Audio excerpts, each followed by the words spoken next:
La imagen que muchas personas tienen de Floki proviene más de la televisión que de la historia. Un constructor excéntrico, casi un místico, guiado por visiones y elegido por los dioses para encontrar nuevas tierras. Sin embargo, cuando se revisan las fuentes medievales que hablan de él, principalmente el Landnama Bók, el libro de los asentamientos, y de forma indirecta, la tradición preservada en la Islendinga Bók, aparece un personaje muy distinto. No un profeta, no un loco iluminado, sino un navegante obstinado dentro de un contexto muy concreto de expansión nórdica del siglo IX. Su nombre era Hrafna Floki Vilgerdarson, es decir, Floki de los Cuervos. Ese apodo no era simbólico ni religioso, como muchas veces se interpreta hoy. Según la tradición escrita islandesa, se debía a un método práctico de navegación. Floki llevaba cuervos a bordo para orientarse en mar abierto. Esta práctica no era única en el mundo antiguo. Existen paralelos en relatos de navegación del Atlántico Norte y hasta en tradiciones clásicas mediterráneas. Las aves, al ser liberadas, tendían a volar hacia tierra firme si la había dentro de su radio de percepción. Esto ya nos dice algo importante. Floki no estaba persiguiendo una revelación divina. Estaba resolviendo un problema técnico. ¿Cómo navegar hacia el oeste sin referencias visuales constantes, en una época sin brújula magnética y con cielos frecuentemente cubiertos? El viaje que lo hizo famoso tampoco fue el primero hacia aquellas tierras. Antes de él, marinos como Nadod y Gardar Svavarsson ya habían llegado accidentalmente a la isla que hoy conocemos como Islandia. Las fuentes los mencionan con claridad. Nadod la llamó Snæland, tierra de nieve, y Gardar incluso la rodeó confirmando que era una gran isla. Floki, por tanto, no fue el descubridor original, fue el primero en intentar algo más ambicioso, establecerse deliberadamente. Ese detalle cambia completamente la interpretación histórica. Floki no buscaba explorar, buscaba colonizar. Para entender su decisión hay que situarse en la Escandinavia del siglo IX. La presión demográfica en ciertas regiones, las disputas entre clanes y la consolidación del poder de Harald Cabellera Hermosa estaban alterando el equilibrio tradicional. No todos querían someterse a nuevas jerarquías. Algunos preferían marcharse. La expansión hacia el Atlántico Norte fue en gran medida una válvula de escape social. Floki organizó su expedición con ese propósito. Llevó familia, ganado y herramientas agrícolas. Eso no era una incursión vikinga, era un traslado de vida. Aquí aparece el episodio de los cuervos descrito por el Landnama Bók. Floki liberó una primera ave, que regresó al barco, luego otra, con el mismo resultado. La tercera voló decididamente hacia el noroeste y no volvió. Floki ordenó seguir esa dirección. El relato suele presentarse hoy como una escena casi mística, pero el texto medieval no habla de señales sobrenaturales. Describe una decisión de navegación basada en observación animal. La interpretación religiosa es posterior, influida por lecturas románticas del siglo XI y más recientemente por la ficción audiovisual. Tras días de travesía, la expedición alcanzó la costa islandesa. El paisaje debió de parecer prometedor en verano. Fiordos profundos, abundancia de pesca, aves marinas en cantidades inmensas y pastos verdes en los valles. Nada de eso era una ilusión. Islandia puede ser extraordinariamente generosa durante los meses cálidos, y aquí comenzó el verdadero desafío, aunque Floki aún no lo sabía. Porque el problema de Islandia nunca fue llegar, fue sobrevivir al primer invierno. Las fuentes medievales coinciden en que Floki eligió establecerse en un fiordo del noroeste, identificado tradicionalmente como Vatnsfjörður, una zona que durante el verano ofrecía condiciones aparentemente favorables. Había agua dulce, pesca abundante y extensiones de pasto natural. Para un grupo recién llegado, aquello podía interpretarse como una confirmación de que la empresa había sido acertada. Sin embargo, la colonización nórdica no dependía solo de encontrar recursos inmediatos, sino de algo mucho menos visible y mucho más decisivo: la preparación estacional. En Escandinavia, la economía agrícola exigía aprovechar cada semana del verano para cegar y almacenar heno. Ese forraje era lo que permitía mantener vivo el ganado durante los largos meses en los que la tierra quedaba cubierta de nieve. El Landnáma Bók sugiere que la expedición de Floki no realizó esa preparación de forma suficiente.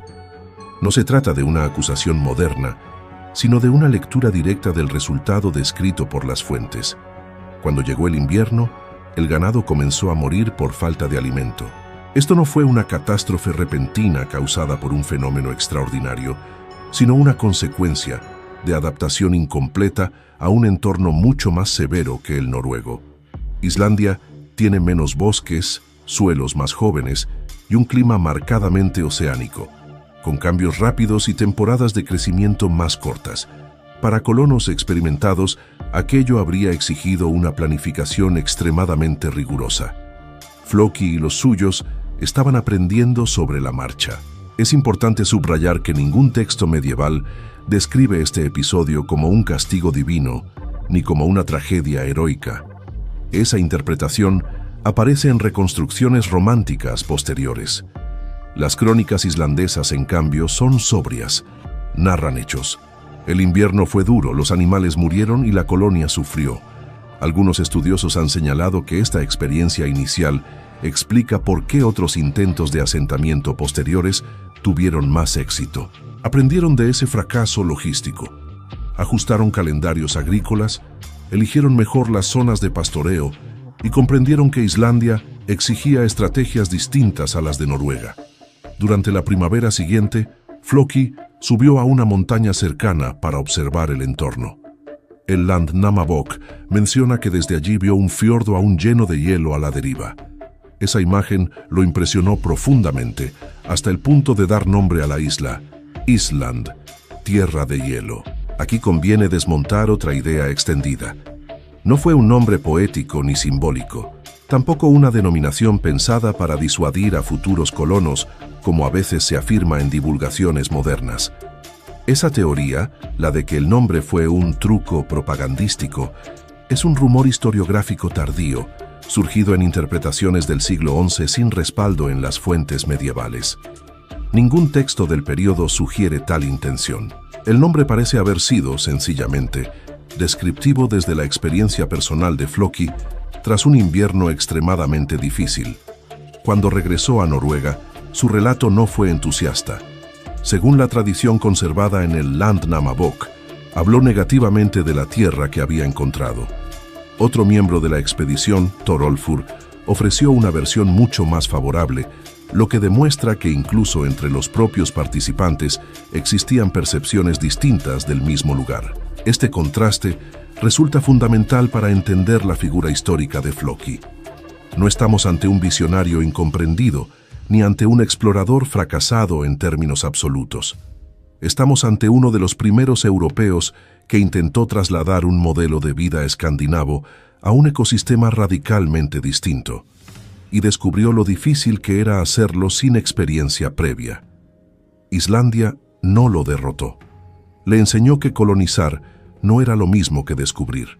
Con el paso de los años, otros navegantes decidieron comprobar por sí mismos aquellas tierras del Atlántico Norte, y lo hicieron con una ventaja que Floki no había tenido: información previa.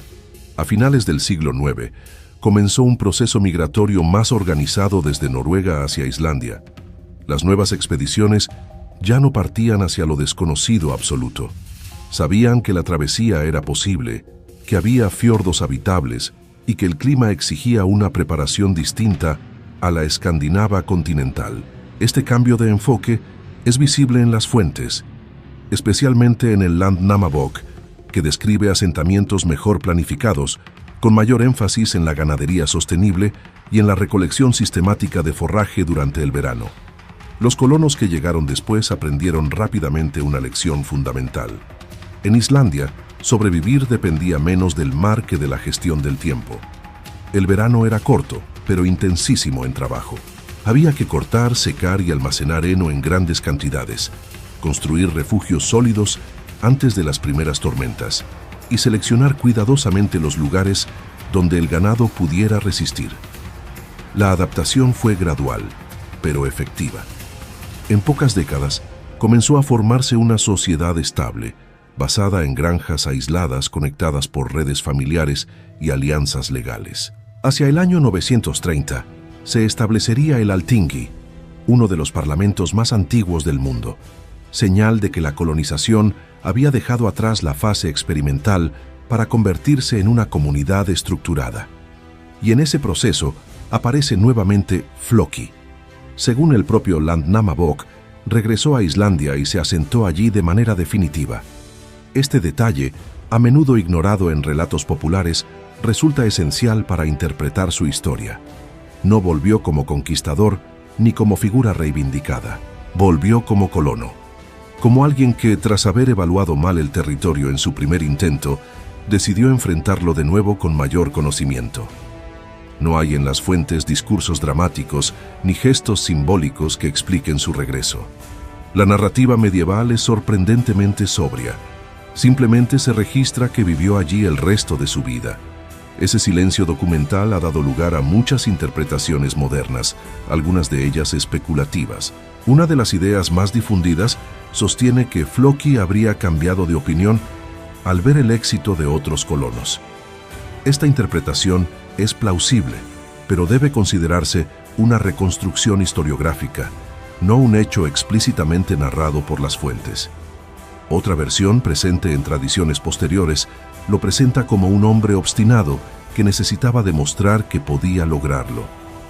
Esa imagen pertenece más al terreno literario que al histórico verificable. Lo que sí puede afirmarse con seguridad es que la experiencia de Floki formó parte de la fase inicial de aprendizaje colectivo que permitió la ocupación duradera de Islandia. Su viaje no fue un episodio aislado, sino un eslabón dentro de una cadena de exploraciones, fracasos parciales, ajustes técnicos y transmisión de conocimiento. Este patrón es común en la expansión nórdica. También ocurrió en Groenlandia y más tarde en Vinland. Ninguna de esas empresas comenzó con éxito inmediato. Todas requirieron generaciones que reinterpretaran el entorno y modificaran sus estrategias. Por eso, reducir a Floki a un genio visionario o a un explorador fracasado simplifica en exceso la realidad histórica. Fue más bien uno de los primeros en enfrentarse a los límites prácticos de la expansión vikinga. Descubrir una tierra era relativamente fácil. Aprender a vivir en ella era otra cosa. La Islandia que hoy existe, con su continuidad cultural, su literatura medieval excepcional y su sistema político temprano, no nació de una inspiración súbita ni de una hazaña individual. Surgió de la adaptación lenta de personas que comprendieron que el Atlántico Norte no se conquista, se negocia. Floki estuvo allí antes de que esa negociación fuera entendida, no como mito, no como profeta, sino como uno de los primeros hombres en aprender a través del error cómo convertir un hallazgo en un lugar habitable. Si te interesa conocer la historia real detrás de los mitos vikingos y entender qué dicen realmente las fuentes, suscríbete al canal. Déjanos en los comentarios qué parte de la historia de Floki te sorprendió más o qué otro personaje histórico te gustaría que analicemos con base documental. Gracias por acompañarnos. Nos vemos en el próximo viaje por la historia del mundo nórdico.